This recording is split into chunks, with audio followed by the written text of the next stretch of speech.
back of the rim. Got it! Oh, the slam! Oh, using Curry way downtown. Oh, what a shot from Curry!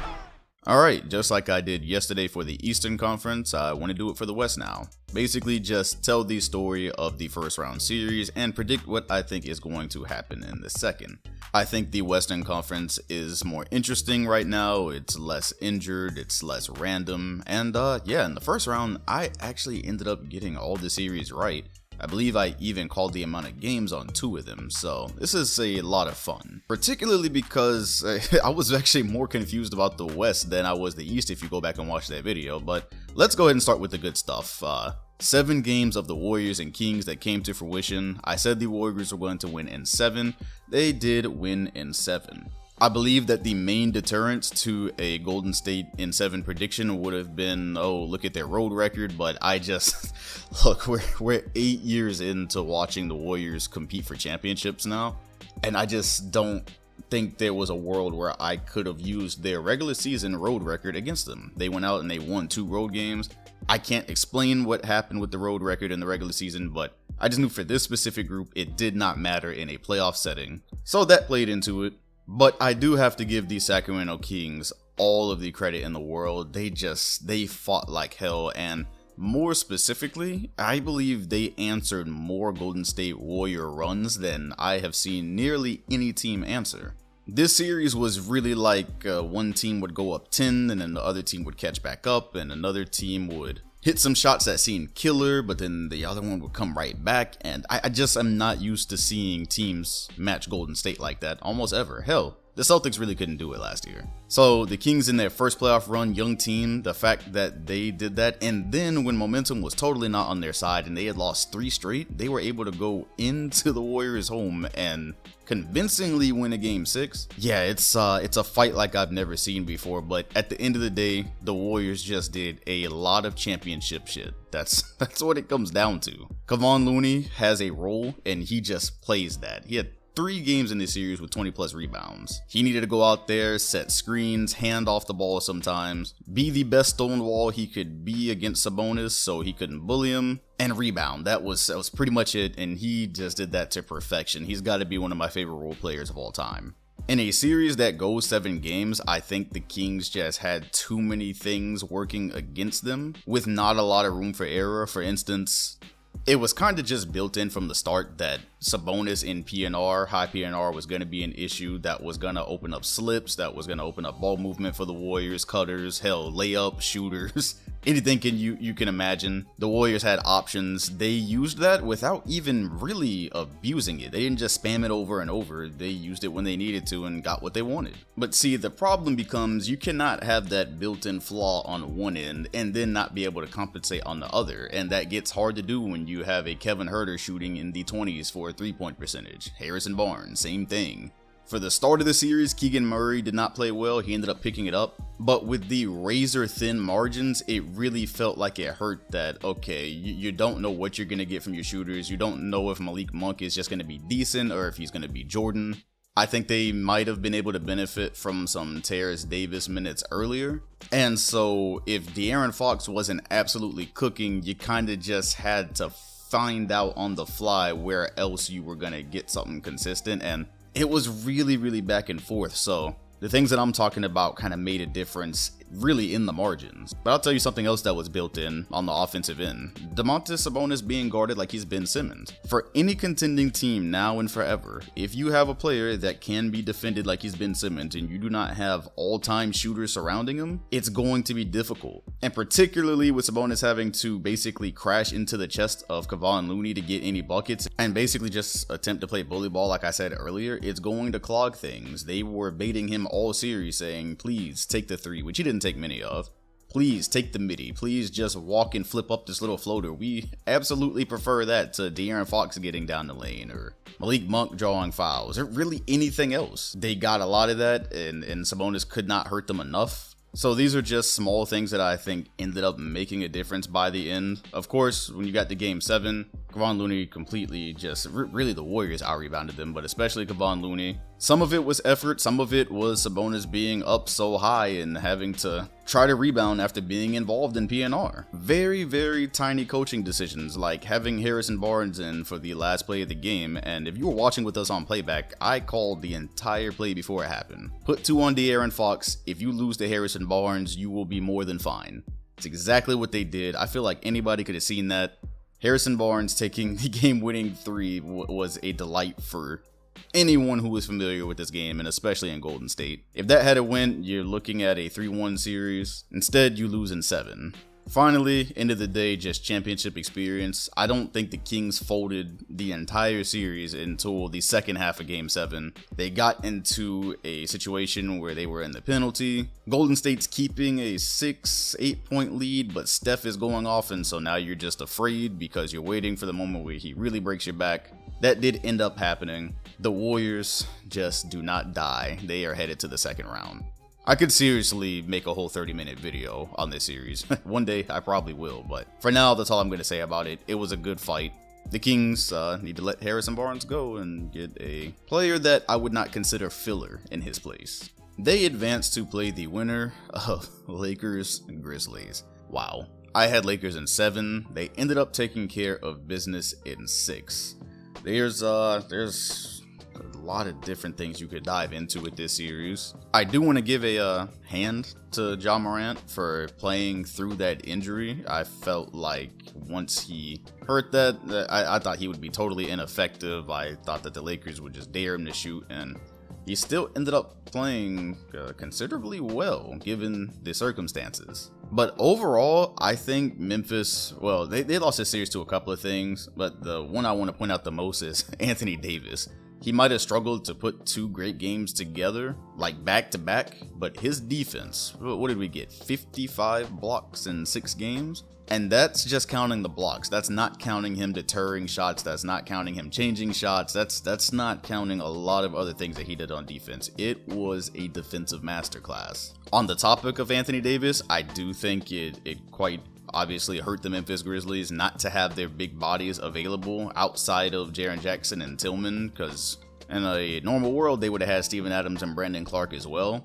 Specifically in the series where AD was dominating, having more bodies to throw down there probably would have helped a little bit. Maybe it would have made the difference in some of these closer games. But of course, injuries are just part of the game. I don't think that you had consistent effectiveness from Desmond Bane, not to the tune that you needed to win a series like this. It was one thing for Morant to try to figure out the coverage that he was going to be seeing. I spoke on that before the series, but they definitely needed Desmond Bane to be better than he was. And on the topic of what a team may have needed, the Lakers, at some point or another in this series, got what they needed from their extra guys. I mean, D'Angelo Russell coming in the last game, being as effective as he was, that was another point. I said if in the playoffs he actually makes his shots, that opens up a whole new world, and in the games that he did that, it did. Rui Hachimura came in and on both sides of the ball made a difference, not to mention game 1 where it seemed he had fulfilled all of his potential at once. They were able to execute the defensive game plan involving Jared Vanderbilt without him getting played off the floor. They were able to use him effectively enough that they didn't have to basically Isaac Okoro him and take all his minutes. And of course, when you needed Austin Reeves, you had him. Pay that man. Now, the extracurricular stuff. I think that sometimes when we talk about experience in a series or a team being ready, it can sound cliche, but the Dillon Brooks moment was just all of that personified. I can't figure out for the life of me what he was doing after they won 1 game, poking the bear. I don't get it. I specifically don't get it because he did not even play the troll or villain well. You have guys in the league that do that and they take their L's and they live to fight another day, or they just kind of live that persona and whatever comes with it. But Brooks, he got so ridiculous with it in that press conference. I really thought he was completely trolling and he did not care what happened, but when it came time to answer for it, he didn't. He ducked it like someone who did care what would happen. I cannot figure out why he did that, but he didn't just fire up LeBron with that, he fired up the team. And to make matters worse, he was complete ass. I think the only thing he brought to the series was some physicality in the low post every now and then, but as Doris Burke said, no athleticism, no elite shooting. And so in a series where Desmond Bane pretty grossly underperformed his regular season efficiency averages, and Dylan Brooks sucked. And they were already missing 2 bodies, and then Luke Kennard went out when it seemed like the Grizzlies might be able to open things up for Ja a little bit more. There was a whole lot working against them. The Lakers ended up being the first to get to their best points. Memphis was humbled, and they were not fine in the West. Meaning, we finally have the long-awaited Lakers-Warriors series. And honestly, the fans win this one 4-0. I say it because I really feel like once LeBron went to the Lakers, we all imagined that one day he would play Curry in the Western Conference. Injuries and a lot of stupid things prevented that from happening, yet we are finally here. Wow, this one is going to be extremely toxic for the narrative. It's going to be very toxic on Twitter. So I'm just going to try to talk about basketball here, because my team won't have to deal with either one of them for at least a few more rounds. It's just going to be fun watching everyone go to war. But in all seriousness, I am really happy to see this. It does feel like, given how long it took to get this might be the final time we see LeBron and Curry in a meaningful playoff series. So I'm just going to try to cherish it. As far as basketball, wow, this is a lot. Well, I guess the first place my mind goes after that amazing first round series by Steph Curry is what is the Lakers matchup for him. You could pretty easily see what they were going to do with Jared Vanderbilt on Ja, but this is just so much different. You're not going under screens anymore. You're coming out to the hash. That also means AD's placement is going to be different, as he's not all the time just going to be kind of waiting on a floater or being able to contest a layup. Or some mid-range shot. It's gonna be playing a lot higher, which I know he's capable of, but I doubt you see the same type of effectiveness that you saw in the Memphis series. It's just a different setup. I'd be surprised if you saw 55 blocks in 6 games this time. And by now, hopefully you've learned you can't just escape the Curry problem. You can't really go, okay, well, we'll just trap him and get the ball out of his hands, because the Warriors are always moving. He is always moving. So if you do that, you're still going to have to chase him around and stop a second action. Steph is going to find a way to get his shots off. And although the Lakers are a better defensive team than the Kings, I don't think that they necessarily have great initial matchups for him. Who really does? But there's not a Davion Mitchell to come in and make big plays on Curry as he had at the beginning of the series. Yet, I don't see as many easy layups, of course. I think once Steph really got it going, he kind of found his way into the paint and was able to finish with no real fear. You can drag AD out the way you drag Sabonis out, but AD is going to pursue you, and he is attempting blocks. He is still liable to get those stops that the Kings couldn't get. On the topic of AD, how is he going to play? How is he going to look in terms of aggressiveness? As mentioned, in that Memphis series, for a lot of it, he couldn't string 2 really great games on both sides of the floor together. Sometimes you're wondering, why didn't he have a certain amount of shots? And while you aren't dealing with the Defensive Player of the Year anymore, you are dealing with Kevon Looney and Draymond Green. So I just want to see, like, if he does find a way to have a 27-point game 1, what does it look like in game 2? Does it immediately fall off? That's just the kind of thing that was happening. How much better of a LeBron James do we get in this series? Because while he was okay against the Grizzlies, it was not the all-time imposing LeBron that we're used to. He shot just abysmal from the 3. And there were points where I felt like he really didn't want to drive as much, and some may just call that the feel-out games, but you can't argue that it is not with the frequency that it used to be. And I especially am interested in that because now his matchup is going to be Andrew Wiggins. If he turns in another 19% from the three-point line series, but then also isn't able to really apply a whole bunch of rim pressure, where do the Lakers make up for that? You've got some wild cards, D'Angelo Russell once again off and on, but if all of a sudden he's hitting, just like the Grizzlies series, that changes the entire equation. Austin Reeves being effective in his minutes. Rui Hachimura, who not only had a great game 1, but he had a good and effective series. And if that set of role players just literally duplicates what they did in the Memphis series, I wonder on the Warriors side, okay, what are they getting from Jordan Poole? Does Jonathan Kuminga see any minutes in this series? He was out of the rotation here. But specifically back to Jordan Poole, he underperformed his regular season badly. And that's on top of not bringing any defense. And so if those guys on the Lakers are able to get to their points and the Warriors are scrambling for support elsewhere outside of like Steph and Clay, that is very much going to factor in. And then I wonder, do the Warriors get the benefit of at certain points being able to go small? They went small for much of the series, putting Draymond to the bench after the suspension. I think they were a little bit tired of trying to figure out how to get Green and Kevon Looney to be most effective on the court together on the offensive end. They went back to it in game 7, but Point remains, there is a time to hit the small button, and they were able to do that in the Sacramento series. But once again, how effective is that if Jordan Poole is ineffective? I guess because of the concepts, it still opens up looks for Steph, but I do wonder about that against this Lakers lineup that it can get pretty big, and once again, it can still kind of play small with Anthony Davis. Like, he's a big body, but if they want to go small around him, you still have that same ability. I'm beginning to hurt my head talking about this series and all the things that could happen. I'm just gonna go Lakers in 6. I think that for the Warriors in that Kings series, by design, a lot of the times, some of it was by design. Either way, the Kings had a lot of open shots, and if they would have just had one or two guys shoot a little bit better, we would be looking at the Kings in the second round. There's just a lot of things that you aren't going to be able to exploit in this series. You're not going to be able to treat Anthony Davis like he's Ben Simmons. You probably don't want to give too many of these Lakers guys open shots over and over again. My theory is that the rim pressure is going to go up.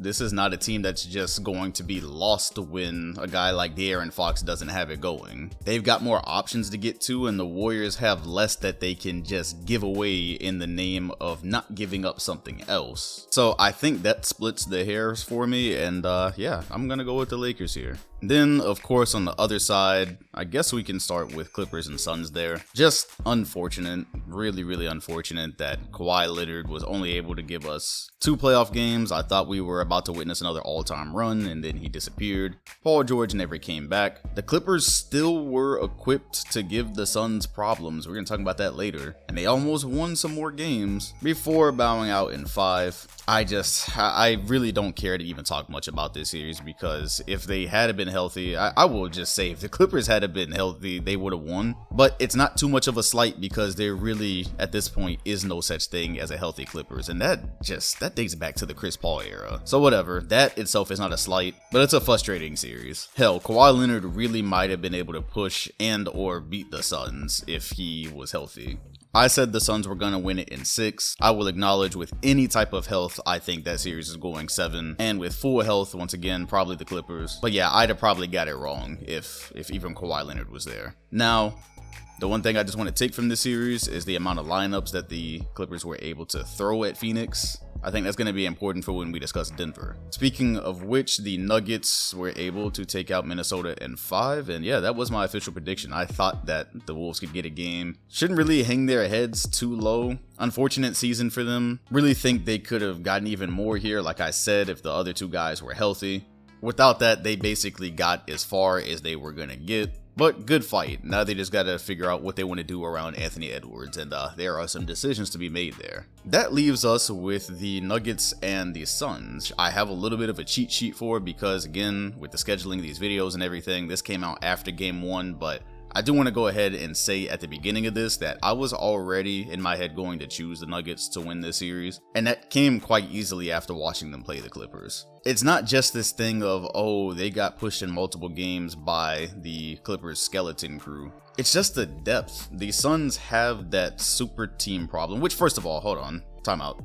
I just want to establish here, the Phoenix Suns are not a super team. Chris Paul is not what he was 2 years ago. It's not a super team. DeAndre Ayton is not what he's advertised to be. It's not a super team, but they have the super team problem of a squad that has basically gutted themselves to add super team talent, but then they just don't have any of the support pieces. It's like the Miami Heat in 2011. It's a very similar way of why they lost to the Dallas Mavericks. To win this series, the Suns would have to figure out a lot of things that I just don't think they materially have the answers to, aka, what are you going to do to stop Jamal Murray? You have 2 acceptable defenders for him. You've got Torrey Craig and you've got Josh Okogie. Josh Okogie is acceptable depending on the time in the game because he's going to be the guy players will always ignore. They're going to give him open shots no matter how many he makes. Meaning a lot of those minutes will be Torrey Craig's because he makes his shots. But even then, like, he doesn't stop Murray and he's one guy, so the minute that there's a screen, he can switch a weaker defender onto him, or they can just do the thing where they show until the Nuggets are so deep in the paint that either Murray has a floater or Jokic has an open layup, and right off the bat, they are going to have to get really creative to slow him down. And even the things that they could do to slow him down will probably just open up shots for the rest of this deep Nuggets roster. That is my other issue. Like we just said, Suns are not deep at all, and so they are having to drive Booker and Durant basically into the ground just to score enough points to be competitive in these games. When you get to these second units, you're having to answer questions like, where's the defense coming from? Sure, they can play Terrence Ross, who can catch fire, but who is he defending? We probably have to hit that button eventually, because if we take too many of these guys out, the roster looks insane. You can virtually never have Durant and Booker off the floor at the same time, and it totally depends on the day which Chris Paul you are going to get on offense. Sometimes the mid-range is going to fall, sometimes it's not. Whatever it does, it's not the same or consistent as it used to be, and he don't want to shoot threes. He'll catch the ball open a lot of times, he does not want to put those up. Being that his mid-range is shaky now, I don't know if the threes are really going to be going. And they have to take a lot more threes than they took in game 1. Booker and Durant, they've got to get more of those up, because the Nuggets are going to get them up.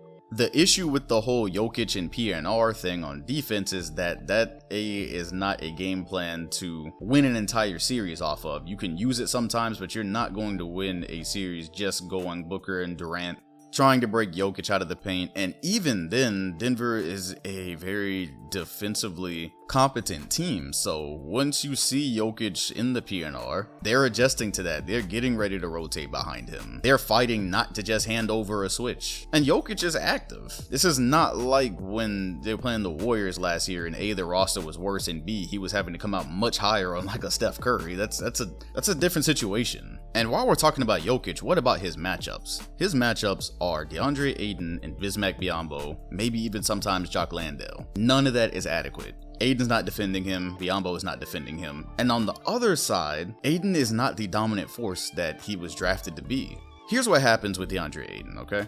A lot of the times with KD and Booker on the floor, a defense will be fine funneling shots in like the mid-range area to Ayton. So he doesn't go up strong a lot of the times, and the defense will be fine with him going to his little floater or little mid-range shot or push shot, whatever it is. If he gets 10 or 12 points like that in a quarter, they're fine.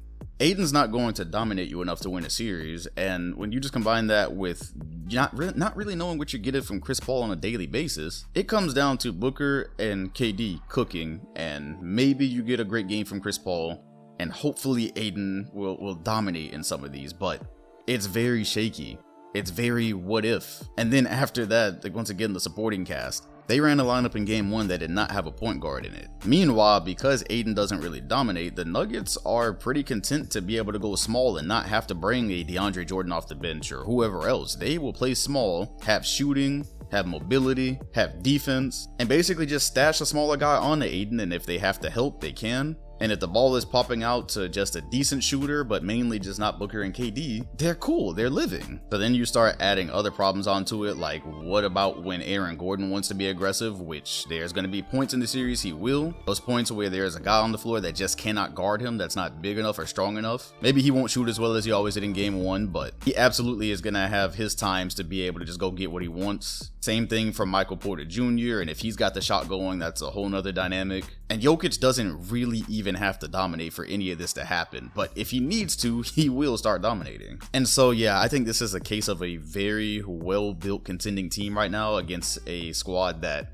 emptied out to get Kevin Durant, and I believe they're going to feel the effects of it in a series like this. I'm still going to go Nuggets in 6 because I believe that Phoenix will start a game or two hot enough to be able to hang on to it and make Denver sweat. Maybe you don't get a perfect shooting game from Aaron Gordon. Maybe the role players are off. I expect there to be enough variability for Kevin Durant and Booker, and yes, one of those great CP3 games to be able to win some, but I don't think the Suns have the lineups. I don't think they have the depth. I don't think they have the physicality to win a series against this Denver team that has been very good. And maybe you hadn't thought about that all year because the media was talking about Jokic and Embiid and an MVP that I don't know if anybody's really going to care a whole lot about by the time this year is done. So yeah, those are my Western Conference predictions. I think we're going to get a 2020 bubble rematch. Lakers in 6, Nuggets in 6. But either way, I still think these will be fun games. I really hope that they are, because the way things are going with injuries in the Eastern Conference, I don't even really know how many of those are going to be super interesting to watch. Fingers crossed though. Let me know what you think in the comment section. Who are you predicting in each series? Also, be sure to sub as we're on our road to 400k, and hit the bell next to my name if you want notifications every time a new video drops. Appreciate you all watching, and I'll see you on the next one.